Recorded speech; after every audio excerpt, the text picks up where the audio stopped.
regulator to request Safaricom to freely avail the IMSI solution as a prudent means of preventing fraud.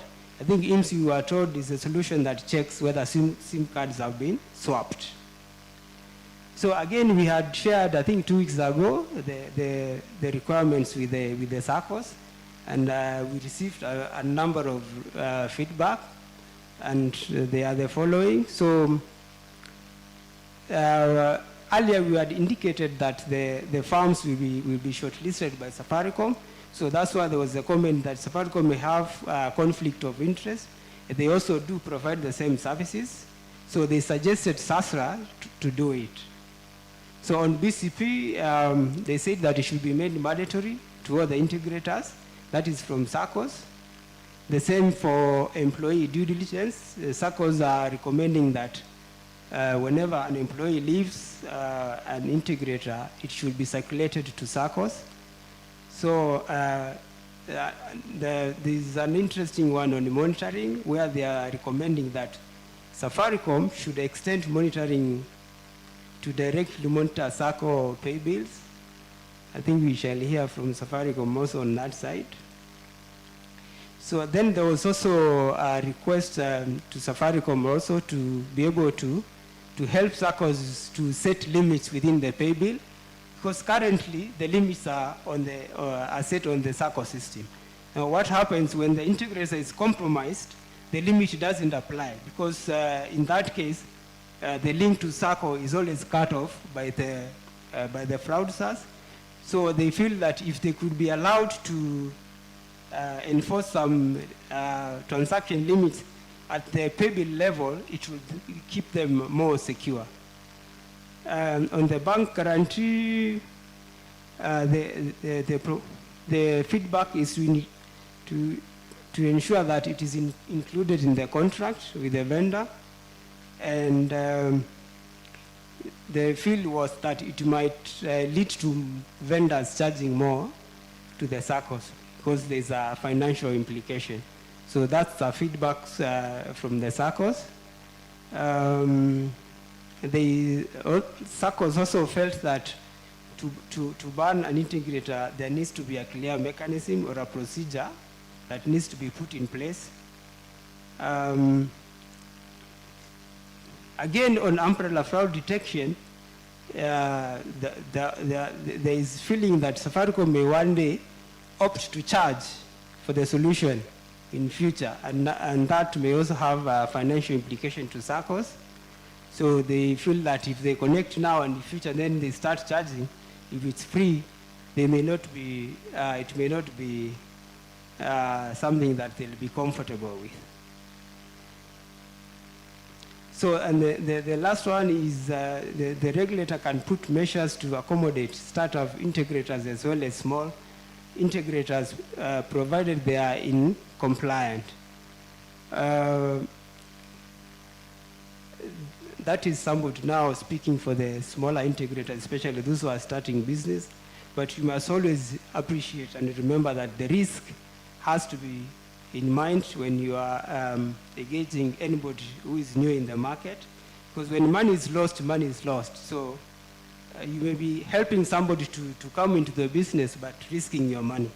But again, we expect to hear from you and your experience, and whether whatever we have as requirements here will make your transaction safer, or we need to add something or remove something. So from us, we feel that the requirements should be adopted as guidelines to Saccos, so that when you are hiring those integrators, you have something to screen them. So the requirement will assist Saccos as the minimum that you should require from the integrators before you engage them. We feel that once the requirements are ready and acceptable, we can give the integrators a period of 6 months to comply. And again,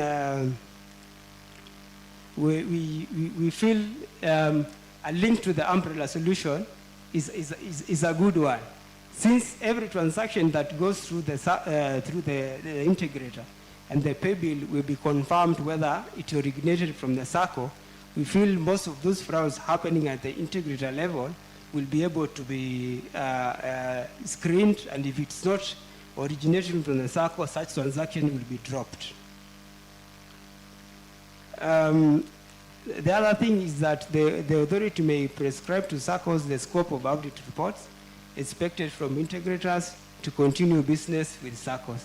We have seen some of the reports that you share with us that the integrators have done, and we feel that a number of things are left out, and a scope given to the audit firms will help in covering the holistic view of the security of the integrator systems.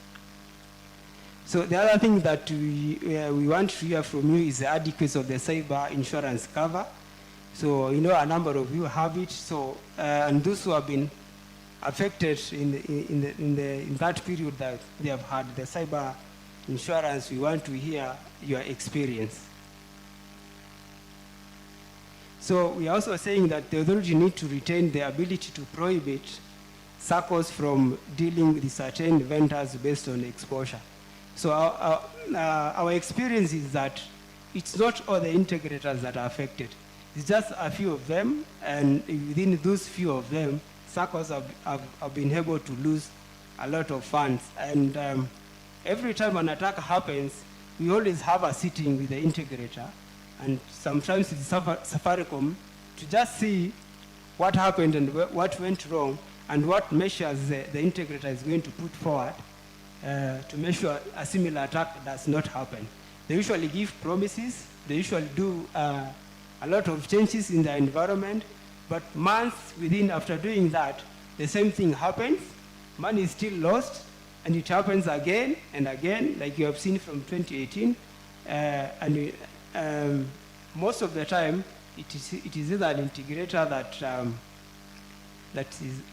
it is always a few of the integrators, and we feel if they continue being notorious, the authority should retain the ability to prohibit Saccos from using particular unsafe integrators. So similar to that, we also feel that you realize the more the integrator integrates many Saccos, the bigger the risk. We saw in 2018 the amount of money that was lost. The reason was due to the number of Saccos the integrator was integrating to M-Pesa, and the exposure was huge. So the feeling is that if we retain the powers to limit the number of Saccos to a particular integrator when we feel the risk is going high, so we feel that would be a good thing, so that we can reduce the exposure. So the last thing is that so we have seen most of the risks are related to things to do with other people or process, and we feel that the way those farms are run is one of the weaknesses that is enabling some of those things to happen. So the governance structure, and especially even the ownership of those farms, needs to be appreciated when Saccos are engaging the integrators. So, sorry to say so, to avoid the briefcase companies. When a company is run by one person, the controls and the seriousness of the business affect how the services are run. And again, if you find such kind of an organization, the people that they are able to hire or even maintain are not people of high integrity. So we feel that when you are hiring those integrators, we need to appreciate the people and how the company is run. So I think I've come to the end of my presentation. We want to hear your feedback and your comments, especially those number of items that I mentioned, so that as we go to finalize with the requirements, we have a consensus.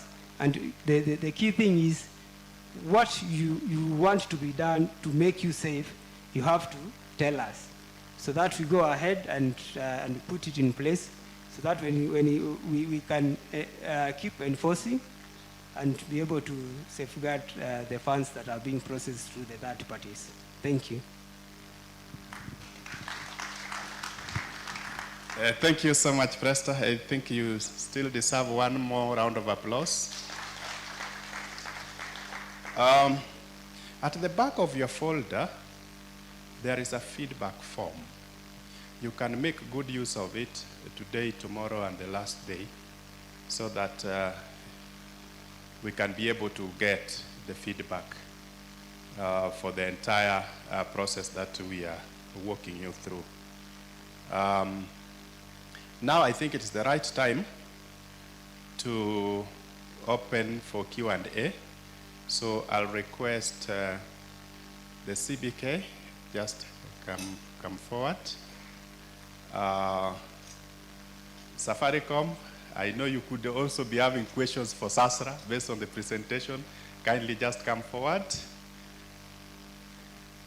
And of course, Sasra, Presta, we need you around. A lot of clarifications that will be required.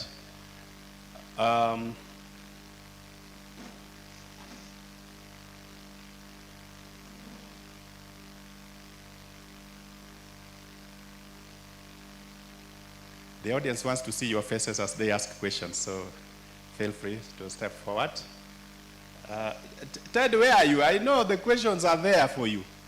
How to open the hotel, if it is lost.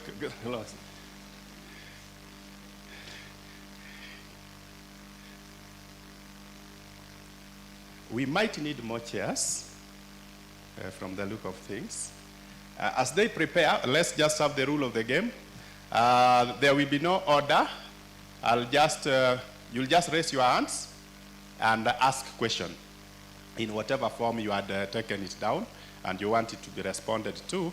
My only request is that we should not repeat. If at all a question has been asked by somebody, then there is no point of repeating it. Then again, be mindful to others so that you don't ask 7 questions at a go. At least leave some to others. If you have 7, kindly share 2 with your neighbor so that your neighbor can also ask. We are good. We are good now. We are ready. The microphone will be moving around.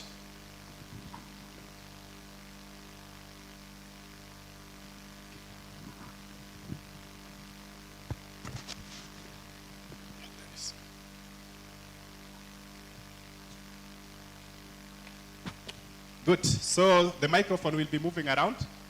Simply raise your hands. It is also good just to remind us of who you are again, then ask the questions.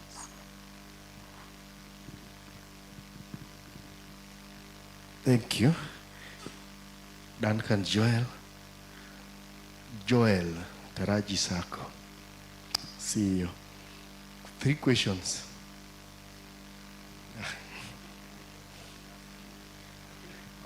Okay, let me ask 2. Number 1, we have always been told here that the attackers are ahead all the times. Is it possible for us to be ahead of them? That's the first question. What should we do to be ahead of them so that they're not ahead of us, the attacker, the cyber attackers? Number 2, on the presentations from Sasra, I think we need to come up with minimum irreducible requirement for one to be an integrator of Sasra, of Saccos. Thank you. Thank you so much.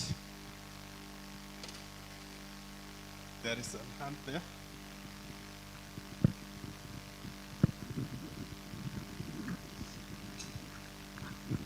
Thank you so much. I'm Daniel Yombaso from Vision Point Sacco. My question was to Safaricom. The question is this. Your level of response. There are these people you call administrators, and the ones who have communicated to you that this person is no longer our administrator. We write to you through email. You take up to a month to respond. In theory, we make several reminders. What's the problem? Thank you. Thank you. Dr. Hassan here. His hands have been up for a long time.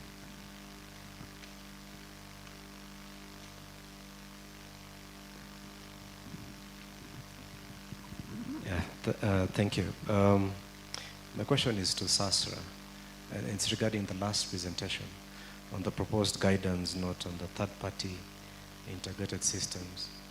I have got nothing against Safaricom, and I think we work very closely with them. But I have a feeling that even as we sit here, that there has to be a discussion at a technocrat level. That means with our ICT. STEAM, as an example, has a security operations center. We use very many layers of security, so to speak, in terms of our integration. What gives me discomfort is the thinking that, if understood what has been presented, it's almost reducing that to only one layer, meaning Safaricom. Yet, the presentation before that, remember, we were told to have multiple layers in terms of how we can secure our systems, in terms of integrations as well. The second point to that is, if you also to leave it to one person, then in terms of costing, what does that mean? Is Sasra going to negotiate for us? Remember, some of these things are business driven. So just a bit of discomfort. Safaricom is good. I mean, we appreciate the services they've given to us, but are they the only integrator that we are going to utilize? So I have a lot of discomfort with that.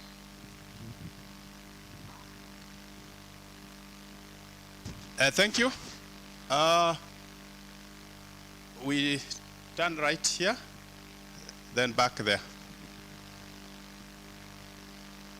Then very back. We are seeing you.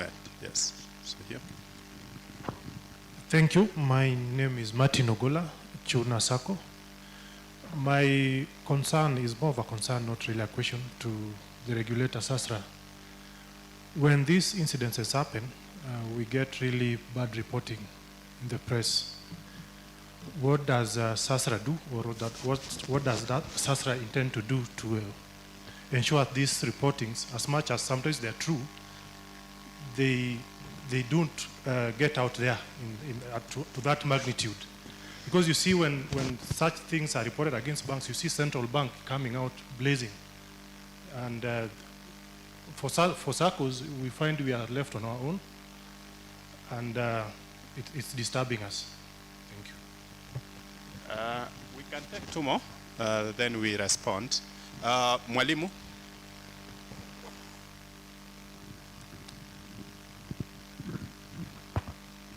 Thank you so much. Mine is to Safaricom. I don't know what it will take for us to avoid the route of integrators. Because any time we talk about integrators, we're wasting a lot of time here. One of the things that we're being told is too expensive to go directly to Safaricom. Why is it so, if we are having all these problems? And you're coming here to tell us that we need to probably develop some resilience. So perhaps you need to review that position, because I know some other financial institutions understand they have the muscle. They have come to you directly without going through a distributor. Through the shared services platform, can we have a window on how we can be able to address that? The second issue is about the response in terms of when an institution gets stuck, how soon are we able to get back to service?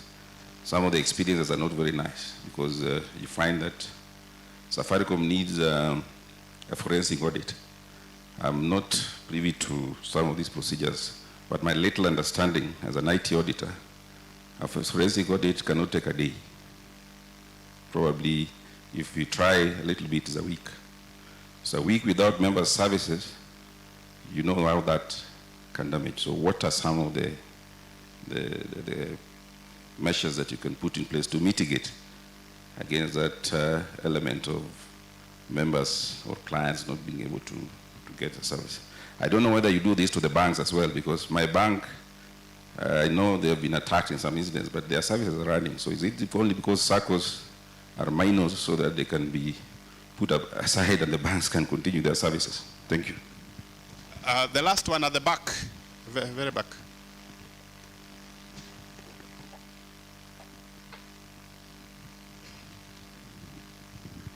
My question goes to Sasra. Just remind us of who you are. My name is Daniel Kenyua Marete, Solution Sacco CEO. My question is on data protection and the issues of social engineering. You realize that, for example, those SACCOs that receive payrolls from third party, before it domiciles to your office, it has passed through other intermediaries. And you realize that there are people who are accessing those data and they use it for other purposes, probably even sending messages to the individual members. How is the law protecting us from such? Otherwise, we may not be the source, probably even to release this data to the public of fraudsters. Thank you. Allow us to give them a chance now to respond. Probably we start with the Safaricom.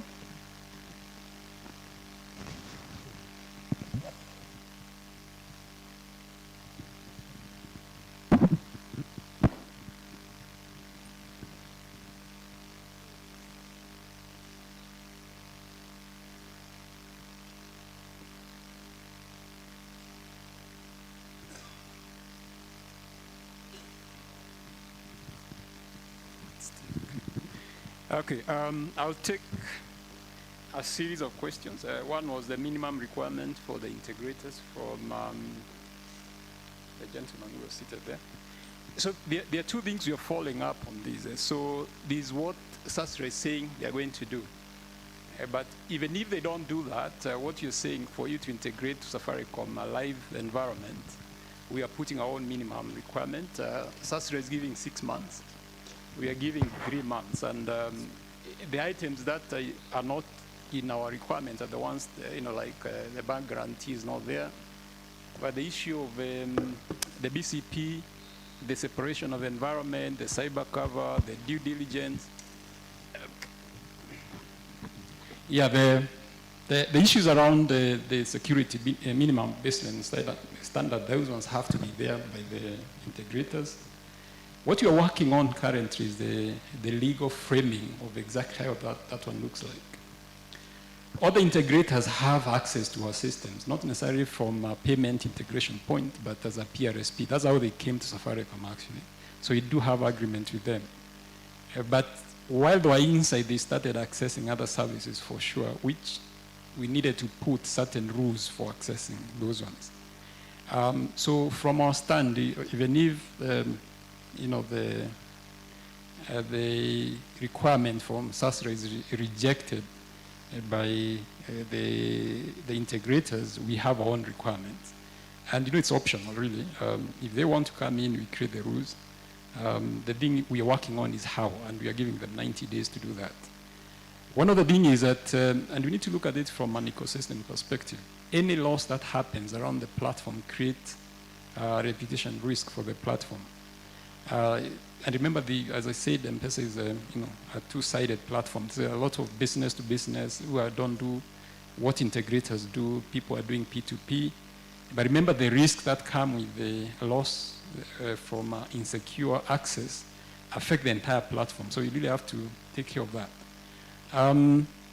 So the minimum, they're there, which we'll do on our side. Sasra is coming in. If there's a duality in terms of the stuff they're doing, then we can check which is more strict. But I believe we've worked with Sasra for some time. And I saw some queries around the audit being in competition. I think there was a misunderstanding what we're looking at. Because now we're saying if you're coming to a system, then you need to put certain requirements. For us to verify you're doing that, you have to be audited, right? So how do we trust an audit report from someone you don't know exactly the capability and where they're coming from? So that's where we are coming from.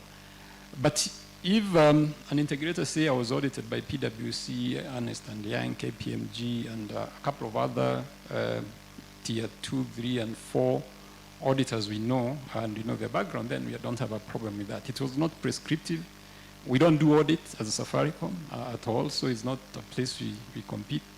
Our penetration testing is done by external people, actually, either I think we use PwC, We have an Indian company that does a lot for the banks. They're the ones who do our PT, so we don't even have the capability to do that for other people.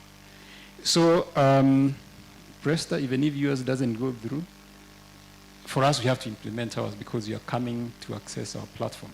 And I'll give you an example. So you have your core platform. I don't know what you're using, maybe T24, or you're using Navision or whatever. Then someone like me, I'm a developer, I say I want to connect to your platform to do a product. I do believe, rules of prudence says you need to see that when I come in, I don't do something wrong, or I know what I'm doing actually. So, and if you want to connect the banks, and I know you do connect to a couple of banks, Corp Bank, I don't know what requirement they put on you to go to their networks. This is the same thing you're doing. I don't think it's unfair. It's actually for the good of everyone. I picked the level of response, deleting the admins. I think I'll take that one back to the business team who you interact with.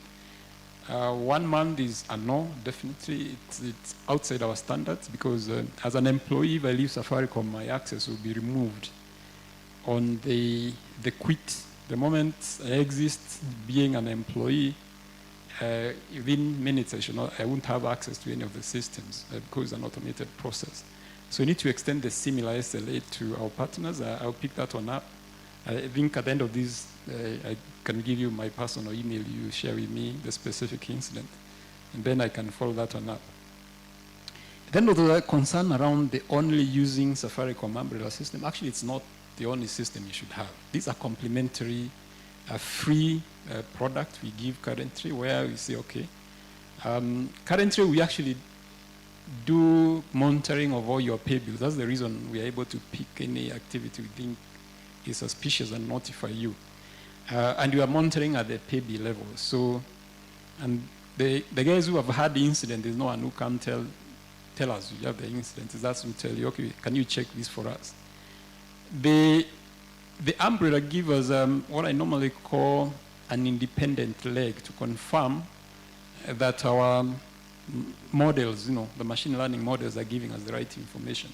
So when a transaction comes, we check a couple of things, and because these are CEOs anyway, I hope there's no one here who will just pick them to try to beat the system. So we do profiling of the transaction. You see the throughput coming out. We check historically whether this person has gotten any transaction from your side. You like also the age of the SIM card. You also do something, we relate other activity of any other number registered under that particular SIM card ID. And then what we do then, we make a decision. This one doesn't look right. This one look right, and then the one that doesn't look right. Of course, sometimes you hold the funds. Sometimes we send you an email to go check whether that transaction is coming from you. Now, if I get a leg from your core, which is saying, this is a transaction I'm sending to your systems, and wait for it, I can tell this did come from you, then I can just take one action for it instead of just sending to you an inquiry email. So we'll continue insisting on this because I create a second layer, but actually you need to have your own internal monitoring platform, as my colleague talked about, putting layers of defense. Because what we see, the transactions that come to Safaricom only, I'm sure you're sending some to Corp Bank, you're sending others, maybe PesaLink, I'm not sure, for the big Saccos. You have various channels, it's not the only channel. So for that, you need to have other internal product you're using. Now, our intention is actually to evolve the umbrella system, but when we evolve it, we'll figure out whether we're going to charge certain advanced features inside there. If you don't want, you just go the basic one, which does the matching, which give you almost 95% protection. If you don't want to spend the money, then you don't need to do that. There's a question from the Mwalim Sacco. I don't think it's expensive to connect directly. I don't know where that narrative comes from. Because to connect directly into a payment gateway, you need a VPN link, actually. Well, if your transactions are many, you need to get IP/MPLS link, but most of the Sacco would have that already running for if you have a branch network. The only thing you need to do, and our payment gateway currently does what we call reverse API. So it consumes your API in a reverse way. So you don't need to develop it to our way we are doing it. You just need to tell us how your data comes, and then we consume that data. We expose for you ability to consume the API. So it should be for, again, we went to, okay, I'll say a developer should actually take a maximum of a week actually to do test coming in. Definitely, I think internally also you have to set up a secure environment where the endpoint sits. You know, Eric talked about the endpoint, the server that comes to us. You need to put it in the secure environment, probably where you're putting your core, and then you should be able to actually connect directly. I've seen a couple of people doing that. Some of them inside here. I think, Dr. you directly connecting to us. A couple of other people also coming through us. But also, if you don't have the internal skill set, that's why you're using the integrators. I do believe using integrators is a choice, actually. You can come directly to us. And we do have a department that is actually dedicated to supporting integration, either directly or through the integrator currently, so they can help you actually overcome any technical challenges. I think there was a question of how soon do we get back. Historically, and I use history, probably things have changed. The incidents we've had, when we reopen the pipe immediately, because you tell us you're okay, there always a second incident that happened. And become a bit embarrassing. You say it's all right. But if you came and say, I know where the problem is, I have fixed the problem, and we feel we are really confident you fix the problem, we resume the services. So 2 things. When the services are off, their customer's experience you are affecting. Maybe at that point is your customer, but ideally the person thinks it's an M-Pesa problem as well. I talked about the trust in the platform. So it's also our interest to make sure that the services, even if it's not for commercial reasons, is for the trust in the platform. So we don't do this deliberately, and I'm sure historically we've done this. A week later we are seeing problems. We're wondering, did we really fix the cost? So if you come and say, I know what the problem is, we've dealt with it. And our fear is what Ted talked about. There's always someone internally who is doing the wrong thing, and you really don't know that person. And that person could be the person who is sitting, meeting with us, trying to resolve the problem. And it has happened. Not one, not twice, many, almost 3 times. Sometimes we find when we have the meeting, the person who is talking to us is a person who was fired from another integrator actually in the meeting. You say, hold on, we can't open that.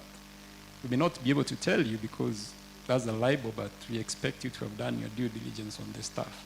So I can assure you our intention is to reopen the services as soon as possible.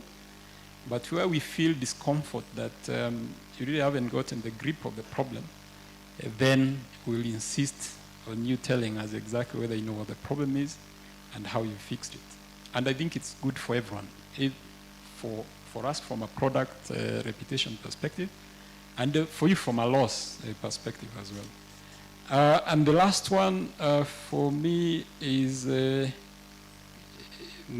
I think data protection is not mine, it's someone else. Thanks. Thank you.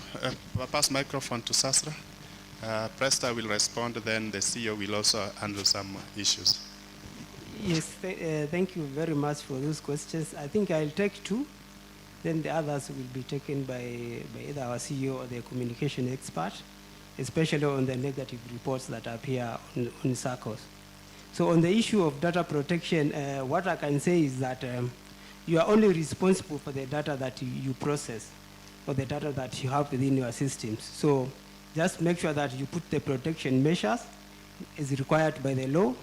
And if that data has been handled by other organizations, you see, you cannot be responsible for data that is not within your system. So just make sure that the data that you process, data that you collect within your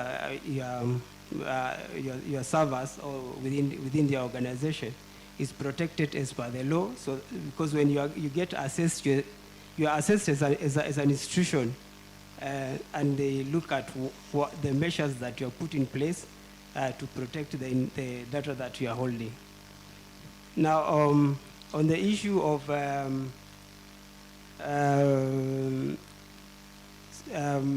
Safaricom and the solutions that you are recommending, okay, we are not saying that Safaricom is the only solution, but you realize Saccos are at different levels depending on the resources that they have. You as Steamer, you may be able to have a SOC in place. Someone else may not be able to have a SOC in place. So a solution like an umbrella comes in handy for them.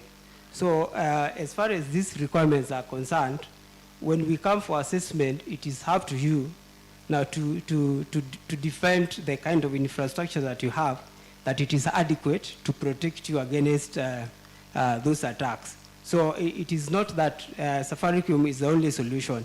It is the baseline.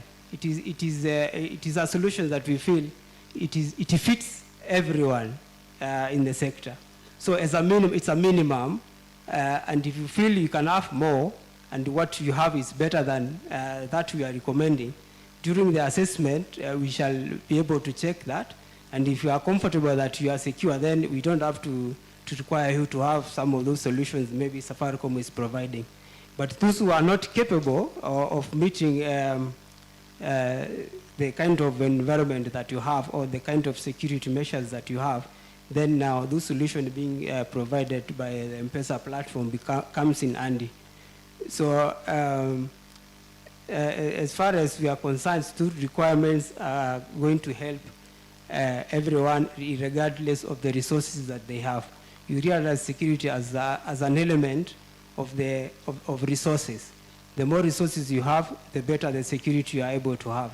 The less resources you have, the more challenges you are going to face as far as security is concerned. So for us is to take care of everyone. So it is the assessment and those audits that will determine whatever you have in place is secure. And if we can be comfortable that it's secure, then we have no problem with you. The other question was on the negative reports, and I think I'll pass that to our CEO to give a response.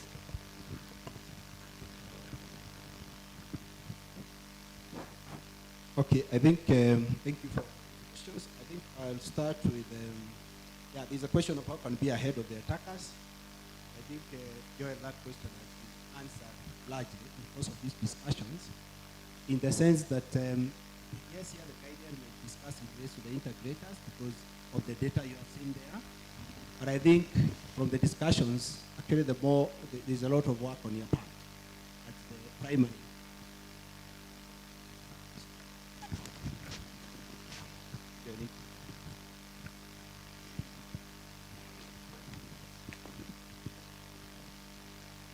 I think the question of how can we be ahead is profound, and it's my belief that at the end of this discussion, possibly by tomorrow we shall agree. What, as we agree on the guideline, what is it you're going to do on your side? Because you noted the data, especially by CBK team, they're able to show how, and actually, is it also, I think it was Eric, because of investment, cyber awareness increasing in the banks from the tone at the top, cyber awareness, then you can actually see, and the inspections they have done as far as that cyberspace is concerned, you can see the drop in the attacks. You saw that data from Eric's numbers. And therefore, that throws the ball back to you and ourselves. What is it we must do? Because I think we must deal with this issue because that's the competitive space. So there's no silver bullet, unfortunately. You have to, as CEOs, you must be willing to walk the talk, and for us, we'll also put those demands on you. But how do we scale? There's no silver bullet or single bullet to make sure that now I'm cyber resilient. It's an ongoing process. As you see, Ted is saying they are ever changing. So for me, I would say it is part of the conversation we must have. What is the 1, 2, 3 we must do? Because we have to tighten the regulatory framework. That means, the level of awareness has to be up, but beyond that, what are the steps you're going to take? Some of you are sharing what they have done to build the cyber resilience. What is the minimum we must do? I think we must agree on that, even as we say there is a minimum for the integrators. I think the integrator, why they are, like we saw, they become a soft target. Secondly, there is data showing that they are a weak point. And I think we have to admit, because we have seen some of these integrators, they are the same people. He provides you with the core, they form a subsidiary, they provide you with these applications. They are solving a problem true, but the risk now, as we have seen, is ever increasing. And sadly, like we saw in 2018, those numbers, it was a single integrator with, I think he had over 30 Saccos, okay? Now, that was focused. Why were they focusing? There is a reason why cyber attacks, these guys, attackers, were targeting them. But what are you doing on your side? And I think that's a bigger question, because if you enhance the level of due diligence, internal environment, then we shall gradually reduce it. So there's a lot of work as we talk about the integrators, and I think by end of the day tomorrow, perhaps we'll wait to hear more. What is the take home on your part? What is it you'll do? Because we shall push whatever you are proposing here for integrators, we shall give you to implement. But the integrators are all saying the Saccos must also enhance, because the story were given by Eric, and also he has shared. Somebody had jumped from this Sacco to the next, you have no idea why he was sacked, you engage him, and he becomes your ICT guy. Again, there is a question of key risk person.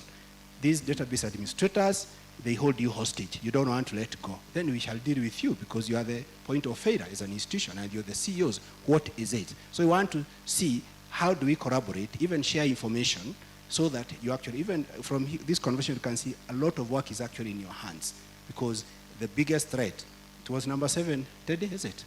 It was 7, insider threats. So we are talking of, you look at this, we are addressing the internal environment for the integrators, people, technology, and processes.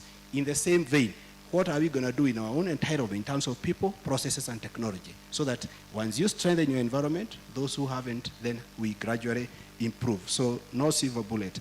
Negative publicity, well, I hear you very well. We made a decision not to respond to like the latest one, but I think the bigger question is, where here we are discussing about minimizing that eventuality, yeah? Because it happens, it's all how we have to keep it to ourselves. Now, but you have also to appreciate that the CBK is also a regulator for the payment platform, okay? So they have a primary legal responsibility of the payment platforms. They have more data, and that's why you find even the investments they have done, because they oversee payment systems in Kenya in a multi way. We are not a regulator for payment system. You are the one playing that. So that's why we get secondary data. And at times, we will focus. Our focus here is to minimize exposure, but we will not come to defend a single case where we don't know the data. And one of the things we'll be discussing is how do we make sure that the data you give, you also don't expose ourselves. Because when you engage these integrators, these service providers, how do you sign what kind of NDS do you sign so that the data you give innocently for business purposes is not misused? Because I felt part of the data that we saw in January was totally misused. No, none of you submitted that actually I participated in survey, but where did he get that data? Okay, so it's a question of how do you rate some of this? So there is more work to do internally in ourselves, including how we rate with the service providers. We have asked for some of the contracts you have with them, and I can tell you, I think some of those contracts we feel they were drafted by them. You were given, you signed, because it's not protecting you. And that is a space that we must, the service providers, and this becomes even more pronounced with the question of Data Protection Act, because you are a data processor, you are a data controller, so I think that's a conversation that we'll also agree, how do we progress it, because there is more work to be done on you before, because there is no regulator who will come to talk about a matter he's not seized of at all. We will not do that, because we look foolish because we don't know even what the other party has. And that's why for that one, we said we are not responding. Media called us, we said, how do you write an article? Then you come to ask us. We are not party to that. So at times, we have to make deliberate decisions. But when we agree, we shall be monitoring, and we get the data. We can actually give a statement of fact. This is the position of the industry, and that we require. But with what we have, you see what Presta displayed there, we could not participate, we could not use such data because it just confirms. So when someone sees 2018, you just confirm, indeed, this is the state of things. But that data is confidential. We don't even publish it in our Sacco supervision report. So where else is this data coming from? So those are the things that we want to discuss here. We kind of seal the leaks, because I can tell you these things happen even in banking, but they are guarded because of the reputation they cause. In fact, Patrick, I remember this story that appeared in the media the other day about some of your former colleagues, and it was a lot of money. But you don't hear such story. Let them go to court, but there is no institute to go. You deal with it internally and focus on how to mitigate them. So I will disappoint you on that. We will not come to defend you, because our job is to minimize the risk, to make sure that the attacks don't come. And when they come, we will be asking you, did you institute the measures we put on the integrators? Did you institute internal measures we agreed? That is where the conversation will be, so that we manage the situation systematically rather than appearing to defend a situation we don't know. I think I'll stop there. There could be another round of questions. I think the data question, I think you have responded about what the law says, but whether did you have a point to add on the issue of that Saccos, at times you receive data from third parties, okay? You're not the only one interacting with that data. What does the law say? And yeah, I think there is something else that CBK may want to add. I think just reinforcing the point of how do you build resilience as an ecosystem. In the long, how do we become ahead? Do we remain ahead of these attackers? It could be something to comment, because we have seen evidently that the banking industry is ahead of the game. Thank you, Jeremiah. Yeah, on the issue of data protection and the ones that third parties get from you. Now, the key word in the regulations that are in force coming into effect in July is the right to consent. When you are collecting data, the members must know why are you collecting that data and for what purpose. That's why that conversation is very important for you. As you get information from the Sacco members, they must know that you will share that data or it will be accessed by another party, and then that party itself, as you said, the contract must also, because they also become data processors and controllers. So they will also be liable to the Office of the Data Protection Commission.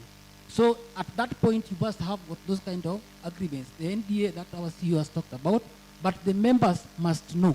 Because if they find their data with a third-party integrator being used there, and they were not made aware, yeah, the tick box that you see, do you agree to these terms? And because that is a foregone, it's no longer the practice. The principle is right of the member to consent and to withdraw that consent whenever they feel fit. In other words, if the members feel that you should not use their data for purposes of a third-party integrator for them to get the mobile money services, then that member has a right not to, you cannot share that data to the third-party integrator. That's what the law is. And therefore, it calls upon you now, as we continue collecting data from our members, to make them give you consent. That is the law that is coming into force. Maybe in future, the Office of the Data Protection Commissioner will guide more on it. Thank you. CBK, do you want to add more?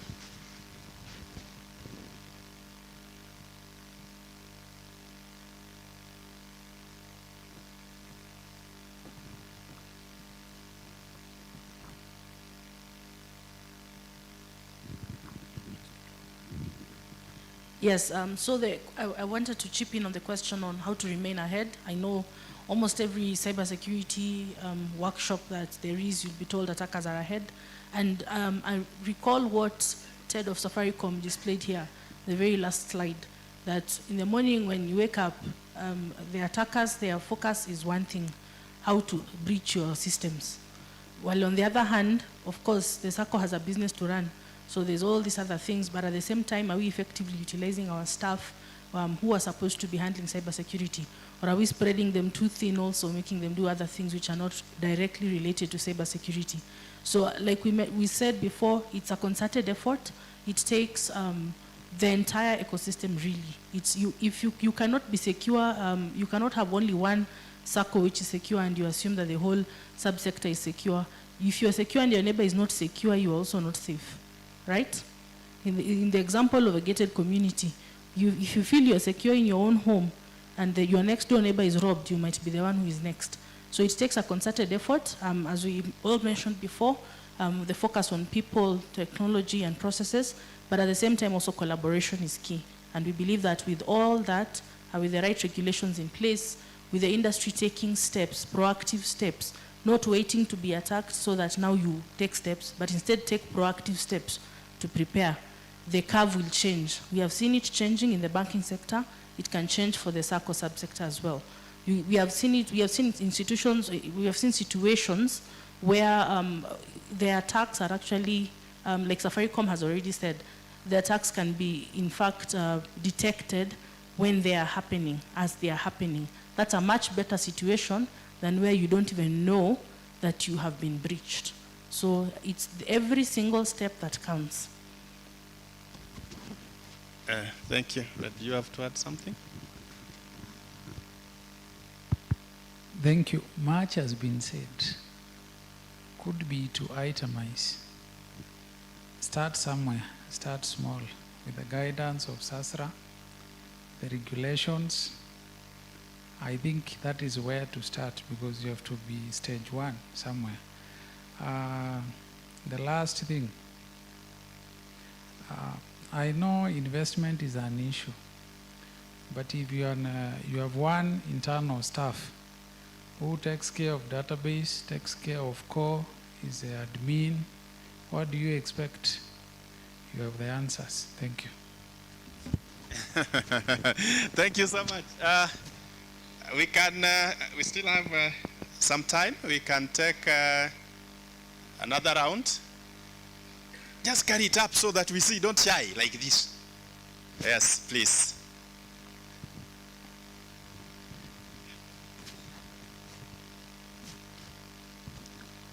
Thank you. I'm Achieng Daniel, Jamii Sacco. Mine goes to Safaricom. I have two questions in one. What measures have you put in place to deal with, one, fake SIM card registration, especially M-Pesa? Two, the briefcase till numbers or pay bills that cannot be attached or cannot be ascertained with respect to either a business premises or a shop. Thank you. Thank you so much. Any other, so that we don't lock you out? Ladies in the room, are you there?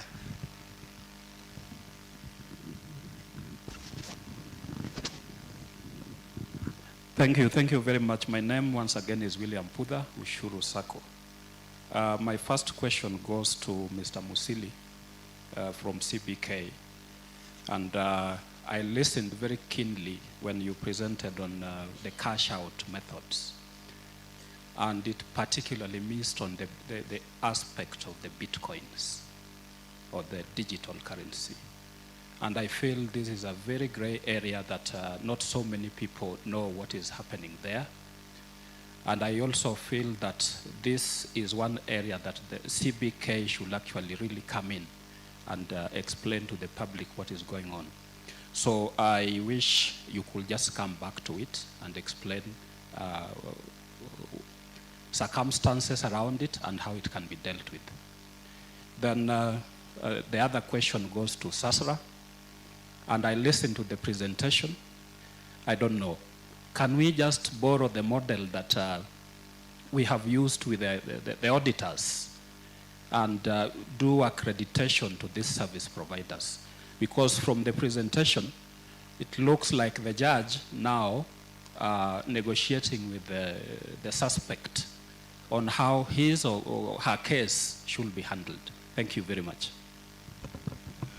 Thank you so much. We have one hand up there, but there is another one next to you there. Sorry, thank you very much. I just want to add up something small to my colleague here on Safaricom. We've heard that... Remind us of yourself. Mombasa Port Sacco. Thank you. Now, for a cybercrime to happen, SIM registration is done by Safaricom or Safaricom agents. Thank you. There was an hand up there. Thank you. My name is Harrison Songe, Airport Sacco.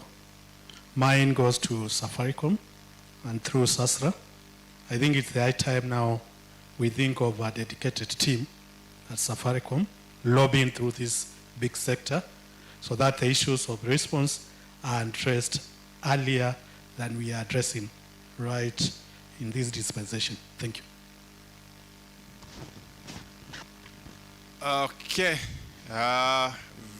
Okay, there is then one up there. My name is Moses Jero Nafaka. I have 3. One, for Sasra, in terms of managing the integrators, I've not heard you talk about own managed pay bills. The area that you've talked is integrator managed bills. So what happens? 2, cyber crime insurance. I think it's a shocker that when you think that you've insured for cyber, and then the insurance company tells you that what you have insured is not cyber crime, it's something else. I think we need to get clarity because according to insurance, they say that you cannot insure that, that party at risk. So among your team, give us some insight. The last one, this goes to the CEOs and probably the regulator. How many of us have done what we are calling the pen tests on an annual basis? And should it be mandatory as a starting point so that we know about our systems? Thank you. Thank you so much. I think those are loaded questions. Allow me to call upon the panelists to respond. This time around, allow me to start with Fred, please. Thank you. As Fred is coming to respond, Fred, I was given a question by the team up here, and they were asking about the issue of Bitcoins. Can you explain, are banks allowed to transfer money for direct purchase to buy Bitcoins? And if that be the case, because we're saying that money are stolen like from the Saccos to bank accounts and then to purchase Bitcoins. Money from Saccos to M-Pesa to buy Bitcoins. The CBK, that is the CBK's mandate. Are they allowed to buy Bitcoins using bank transfers? Thank you. And who does the settlement?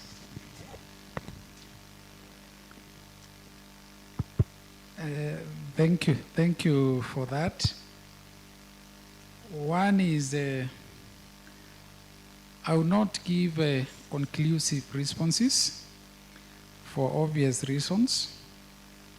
These are developing space, as you agree with me. And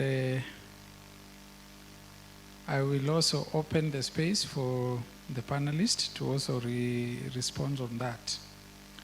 But yes, in our presentation on trends, we couldn't cover everything. We have seen a Bitcoin happening as a cash out method, whereby the person who has compromised the bank system buys Bitcoins from willing sellers. As you will bear with me, every new concept becomes a challenge from a regulator perspective as well as law enforcement perspective. That's why the notion that the criminals are always ahead of us, because the technology developed for good use, they quickly get new ways to abuse it. Now, yes, they buy the Bitcoin, but these always find its way to an ordinary bank account, and the space is still quiet. The regulator recently is engaging the stakeholders on that, so I believe it's developing, and soon we shall have a communique on that. The only challenge I'm foreseeing matters Bitcoin investigation and follow-up later is we are having international Bitcoin vendors who do not fall within jurisdiction of Kenya. And all the legal frameworks are territorial based. So that becomes a challenge. And I'm not scaring anybody. That it gets us to the point of the challenges we are having with the likes of international tech providers, Google, Facebook. I'm not accusing anybody, but it's good to mention. You find that when these technology platforms are used for criminal activities, following up, it gets an issue. I will not go to Google the way I go to Safaricom or the way I go to any other tech provider. So I think that's how the space is. I will allow request Grace for any input on that kindly. Yeah, thank you, Fred. So on the issue of Bitcoin and other cryptocurrencies, our journey as Kenya started a while back when Kenyans started purchasing Bitcoin especially, and even later diversified to other cryptocurrencies. The position then, normally as it happens with new technology or emerging issues, is you do not run to issue a regulation because you need to monitor. Sometimes you might be using a big, what is it called? You might be using a big mwiko to fight a fly. So we of course monitor the situation then, and I think it is in 2017 when the central bank issued guidance to the public. We issued a circular and a very public letter, and this was to warn the public against purchasing cryptocurrencies. Reason being, we noted that the way the cryptocurrencies are very volatile, their values change. As late as 2 weeks ago, at some point, the Bitcoin value dropped and there was a panic selling and in the market. And some people are wondering, do we sell, do we buy, do we anticipate that it will rise again? So yes, because of the volatility, you cannot even call it currency, although they are called cryptocurrencies. The proper name for them would be digital assets, in the sense that they are very volatile, they are more of a capital markets product, they are more of an investment vehicle than a currency. However, as Fred has intimated, criminals usually use the usual, anything that was created for good, they can use that for evil.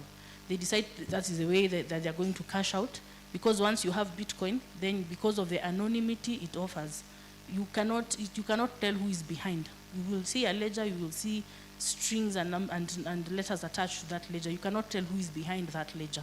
So they are able to then cash out from the Bitcoin ledger back into the financial system. And once it hits Bitcoin, it's actually very, very hard to trace, again, because of the anonymity of the transactions.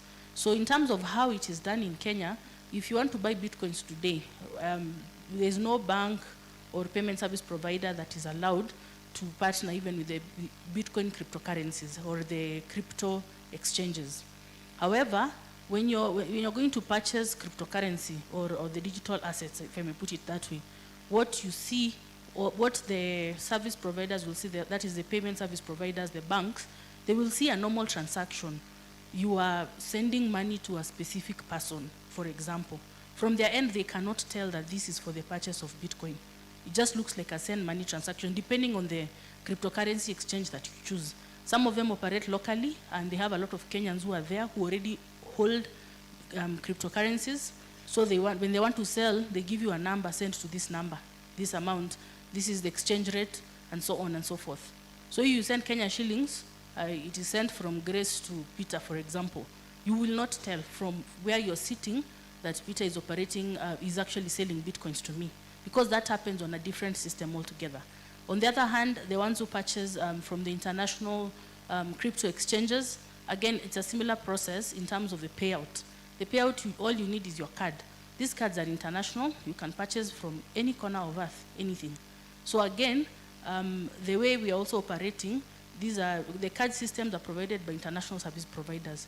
It's not your bank that is more or less, it's only facilitating the transaction in the sense that the bank issued your card on behalf of, say, Visa or MasterCard.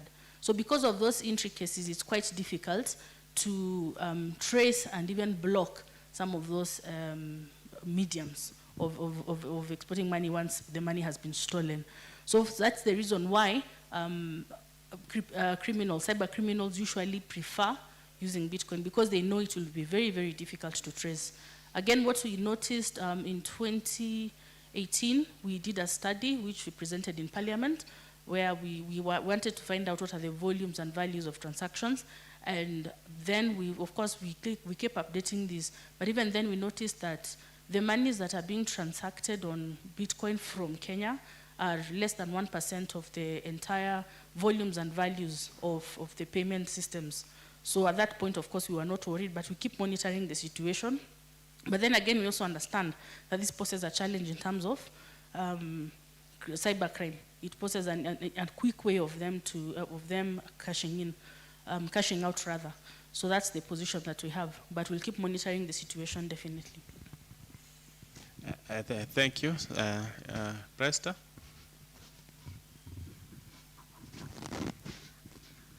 Okay, thank you. I'll take 3 questions. One is the one on shortlisting of farms. I think we have heard that many times from Saccos, and I think it's a high time that we may need to consider it. It's a policy issue, and I think I still open it to my colleagues to respond. On the issue of on-managed pay bill, I think that is an internal issue because the integrator is not involved, so the requirements may not apply to that, but you are still subject to internal controls. The maker checker issues and the people that you entrust to manage the pay bills, your staff and how they are supervised. I think that is something that is within the Sacco management. So it is not an integrator issue since the pay bill is managed by the Sacco. So you need to tighten your internal controls. The administration and how the till is, the pay bills are managed, it is within the internal controls of the Sacco. So on pen test, like you have seen in the requirements, it's mandatory. It's twice a year, and we recommend it both for the integrator and the Sacco. I think those Saccos that you have dealt with that have been running the agency and mobile services, we usually request for that before we even give you an approval. So it is mandatory to have that pen test. It is good, and in addition, you also need the full systems audit, which will reveal more, especially on the internal controls, and even that covers the pay bill and how you manage the controls that are automated into the system. So the pen test is part of the internal control and the wider systems review and assurance. So on the issue of cyber insurance, I think we have heard you. Myself, we may not be that much conversant on issues to do with insurance, especially on how those policies are drawn, but we take it as a challenge. We need to learn more on how to draft those policies, because the issue in insurance is a policy, how the cover is drawn and what happens when something happens and what is covered and not covered. So if you have a cyber insurance and the attack happens due to an integrator problem, I'm sure insurance may not be willing to pay, but I think it's something that needs a deeper review so that we can understand how you can get a cover that gives you the assurance that when you lose, you are going to recover, if not all, but some of the funds. So I think that is a challenge on our side, and still the issue of shortlisting of farms. I do hope my colleagues who have more to contribute on that, they can take it up. And the key thing overall is the internal control within Saccos. We have seen, especially the smaller Saccos, have issues with internal control. Sometimes it's a resource issue. We can't tell you to hire, but we will always have something to say about internal controls. The people element is very key before you even go to the system, or even the physical controls, simple things as checking other people's work, if somebody has done something on the pay bill, at the end of the day, there's somebody within the Sacco can take up and do the normal checkup. You don't have to rely on the system always. And when you have shortage in staff where you can institute things like segregation of duties, then it becomes paramount for the people in charge of the Sacco to make sure at the end of the day, they have to confirm what has been happening, either within the pay bill or even within the systems, especially Saccos that have a single employee in IT department. It's a challenge. It's one person doing many things, and that person has to be supervised. It may be a huge task, but it has to be done because things can happen without you knowing. Thank you. Thank you so much. Safaricom. Okay, thank you for the questions. I think answering the hard ones, but I'll do the best I can within what I can say. So I'll start from a legal perspective. So all the SIM cards that are registered on our network, we check against the IPRS to validate that's a real ID. The name that's been presented to the agent is a real one before we allow the access to the services. So ideally, as I said, we trusted the process works. But then we realized there was a list of ID numbers and names and, including your date of birth, which is a prerequisite for you. Without putting a proper date of birth, you won't be registered on the network, which was going around. I won't say where the list was coming from. Okay, I won't say, anyway, well, let's stay like that. So we went to the second phase of it, saying, how do we then make sure that if you're registering the person you claim to be, 2020, I think 2020, we introduced a new control saying, if you're registering a second line, you need to confirm it's who is registering that line by saying yes. So we send you an SMS, we call it a consent SMS. And then within weeks, we saw a huge influx of old ID, meaning someone who is 90 years, 92, just above 65 years. So then we look at the system and say, hold on, we know the inbound registration should be coming from younger people. All of a sudden, where are the older people coming from? So we realized someone actually managed to get into government DB for called deceased persons, and they were trying to beat the rule of valid, saying, okay, it's me who's registering, so can you allow me to do the second line? So we did a drastic thing, which was really bad. We said if you're above 65 years, you simply can't register the line. In any point, you needed to go to a very specific point. And then immediately after that, we saw a leak, what I could do, and then they go through the process of being processed. Before the people get the IDs, those IDs were in the hands of different people. And then we had to do something, then of course using to identify. Well, the rules will just pick probably 95% of the attempts, and then 5% will just filter through. Then in August last year, we said you can't register using the USSD, you go to the app. We started taking pictures of the people and the ID. What we do, just scan the ID. Actually, it's a sophisticated way of doing it. And then we found our guys still would just generate fake IDs, actually. And they still pass through. This has been an evolution, actually, of trying to fix the entry of the IDs into our network. We succeeded so far, not so yet. You start taking pictures. Kenyans, including myself, said they don't want their pictures actually taken. We had to take that back. But I'm sure on all WhatsApp, people have their faces, actually, but I didn't understand what the problem was. So it's an evolution. So do we have a problem? And from a legal perspective, so I can say I'm properly registered, but we do have attempted, many attempts to infiltrate our processes.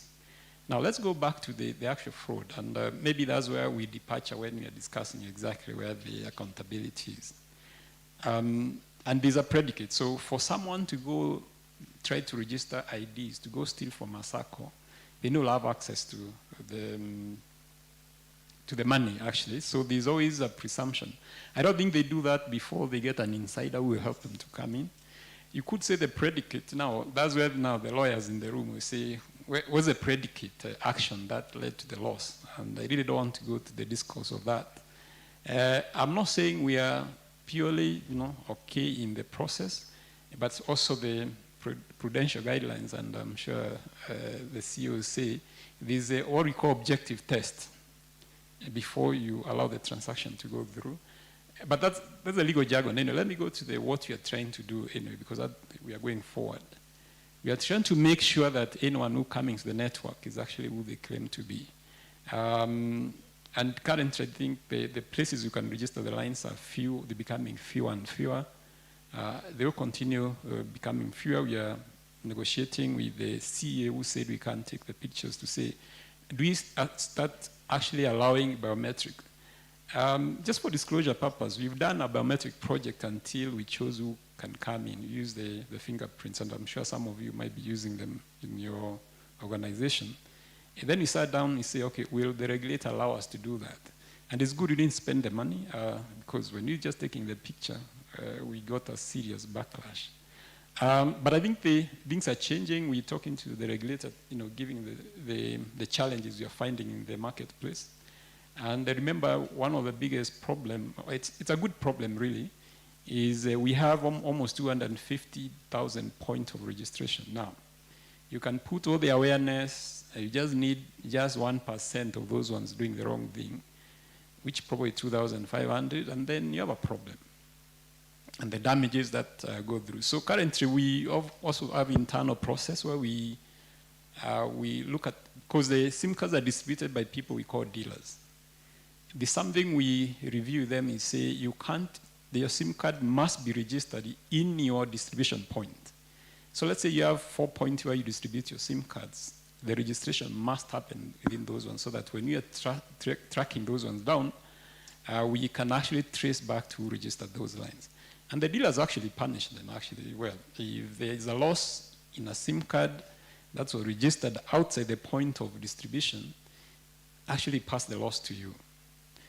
It's a bit punitive, but we're trying to sanitize the entire distribution channel from a control perspective, using technology, and then, of course, using the access, the government database where you can do validation to make sure that if you're coming to the network, you're who you claim to be. I know there will be residual problem, but I think we can deal with those ones now by transferring the risk out.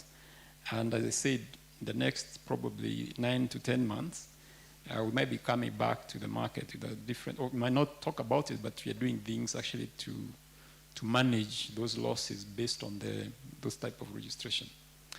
There's a gentleman who talked about the briefcase till numbers and the pay bill. I'll talk about the till numbers. I'm assuming the till numbers are the people who do registration. So the same thing, as per the regulations, the till is supposed to be stationary in one place when you're doing either registration or you're doing M-Pesa transactions. But remember, that was more of a control, what I call manual control, that we expect you to be here. Then, of course, we saw people moving with the tills, so we put what we call a bit of location checks. It does work on the registration. We had a challenge with M-Pesa. But what we've done now in the last 2 months is just to make sure that, because remember the tills, when they are not transacting over time, they lose the location. So from a data perspective, I can't tell you where we are. So we are saying if a till has no location, then we are going to default to our office. So if you take to Mombasa, it won't work. I tell you, go to Safaricom House to do the transactions. So it's things we pick out, and then we quickly fix, and then check the next,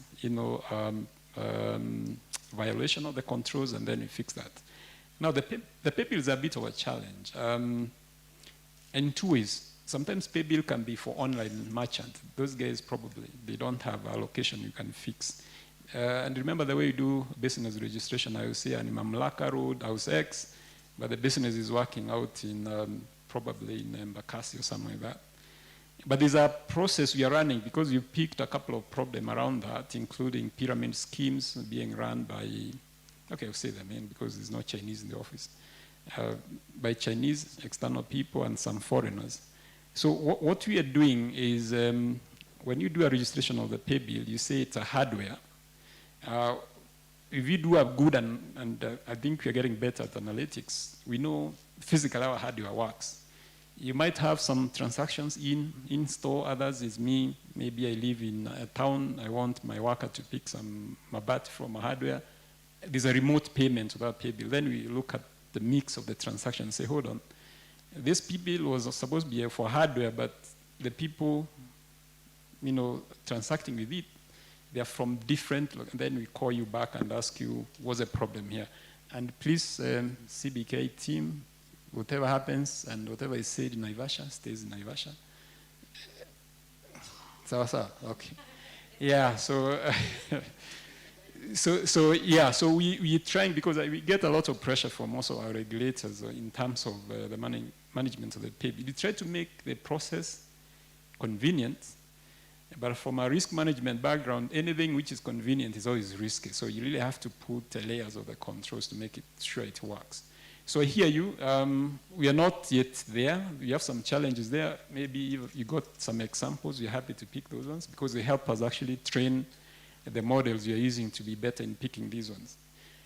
I hear the response for ticket to us is really bad. I will personally pick that. Now, I don't need an example now. It looks like it's a systemic problem. I need to talk to the people who handle the inbound request for businesses and the SLAs we are managing around that. For sure, there's something not right, Eric. We can pick this one up. And then make sure that probably in a week's time, the responses are getting better because it looks like a systemic problem. For the cybercrime insurance, we've been running these ourselves for the longest period. A bit pricey for the people who do underwriting, but the structure of the same is, when you're doing cyber, you say, okay, there are these levels. So integrator takes it because you're running a technology company. So the hacking happens from outside, inside your organization, and then you lose the money, you get paid for that, which is different from Fidelity. If it's a staff who is actually perpetrating that is a totally different. So it could be talking about one insurance, and you're not covering the other risk. So you have to know exactly which one you're talking about. With the cyber is, if I come and infiltrate your systems and cause a financial loss, then you estimate how that loss will look like, and then you get a pricing for that. But where it's your staff who is doing it, that's a different. Actually, it's part of the fidelity actually for your staff, because that's what you potentially call professional misconduct, which is different. So I don't know what he's talking about, but we've been running these for the longest period because we run a technology company, and we never really had a problem when we really want to get paid by our underwriter. Bitcoin's an interesting one. So our approach is a bit different. I think we had one incident where the cash actually went to someone, and then we held them. Okay, well, it went to a bank account, and then we told the bank it's a suspicious transaction. They held it, and then they said, I was selling some Bitcoin to someone, and the bank wanted to release the money. We said, no, don't. So we told them to come to us because you're the initial point of the suspicion, reporting. And then they said, we are buying Bitcoins. Someone was buying. So I said, okay, well, which is fine. Can you produce a person? Because it was at 300,000 shillings. And because CBK has said it's, I don't know whether they said it's illegal. They warned us against it. We had a bit of cover. Legally, maybe we could have lost the case because I know they are still pushing. But we said, ideally, when you deal with a business person or it's a business transaction, you have a fiduciary duty actually to find out who you're dealing with. You can't, and I can't get the business engagement that resulted in the transaction. So therefore, it's actually your responsibility to produce the B party who you're selling to, so that now I can see the transaction, the agreement. I'm sure even the banks, if I put money in my bank account and they have a challenge there, they'll tell me to produce the documents. No, Bitcoin, you can't produce for me a Bitcoin transaction. Just give me the person and we hold the money. Now, the legality of that probably can be challenged, but it's the initial being to discourage people actually using those mode. If it's cash, then you'll have to meet the human being. But I don't think it's sustainable. Something has to give, because from a legal perspective, probably you can lose that. Yeah, it's a gray area, by the way. So because it's not ideally legal from statute, but we've been warned against it. It's a slippery slope. Okay, I think that's that for me. Thanks. Thank you so much. The only answer I didn't hear, perhaps you heard it, you asked that there are three players, the Sacco, the integrator, and the Safaricom, and when the wrong happens, the only two players are being blamed, but not Safaricom. Did you answer that? I did. I said legally, I can prove the recipient actually is a Kenyan. And you know, it's a predicate. So I'll ask you, and we actually been having conversation in the banks a lot. What was your objective test before you released the money? My objective test is that I went to the IPRS, checked, these are a person who presented themselves, and these are the controls I have. So I know it's not the answer you're looking for, but, and I'm sure you must have had a conversation 2 years back with your chairman. You're the chairman, yeah? Okay, we can talk about this during the cocktail. But yeah, I understand where this is coming from. And as I said, I know we can't hold that line. And that's why we are really fixing our product actually to be pretty good. And as I said, we have the KPI, myself, Eric, and Ted. By the end of this year, we don't want to hear those two. That's not a conversation you want to have, actually, with our partners, that your controls actually gave rise to a loss. Let's talk 12 months from here. If that thing happened, we'll have a different conversation from the one we had in that big room the last time we met. Seriously, let's engage him offline yeah. For that answer. No. I feel what our partners are feeling, but we're really working day and night to fix that. And I can tell you in 12 months, you'll be in a better place. The problem will be on your end, not on our end. I can almost actually promise that. Okay, we just want to conclude. Just Fred, one follow-up that you want to make. Yes, Mr. Kinote, sorry, we are pushing a lot of traffic to your head. I hope you're not about to experience our dose.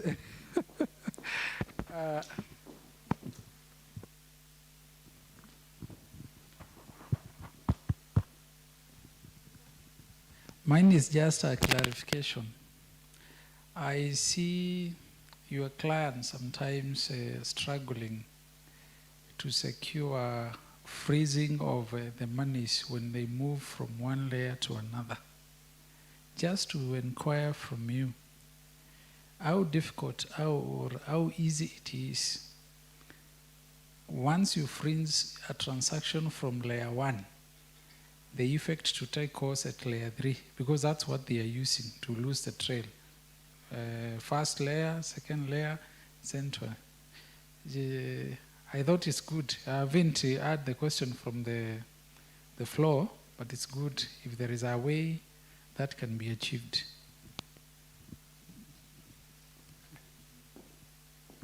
In 2 seconds.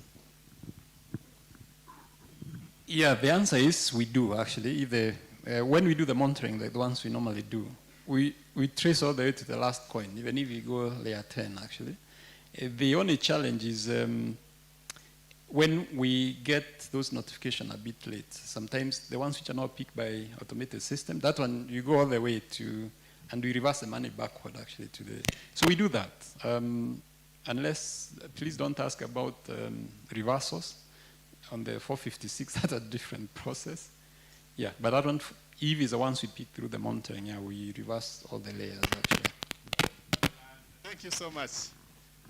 Ladies and gentlemen, I know the discussion was very sweet, but I'm also aware of the comment from the timekeeper, who was wondering the time they'll need to... You said you need time to go and freshen up, then come back. Okay, so I think with that, We just need to conclude the today's, and with understanding that we'll be meeting tomorrow at 8:30. But before then, there are some few announcements.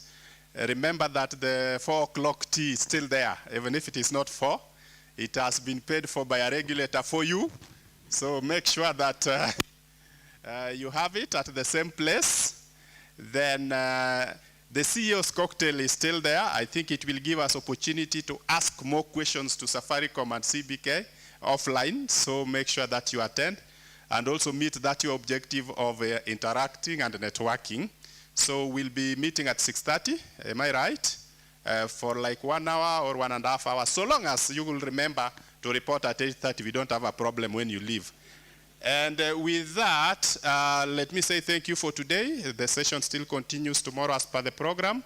And allow us to just conclude with a word of prayer from my colleague Julius.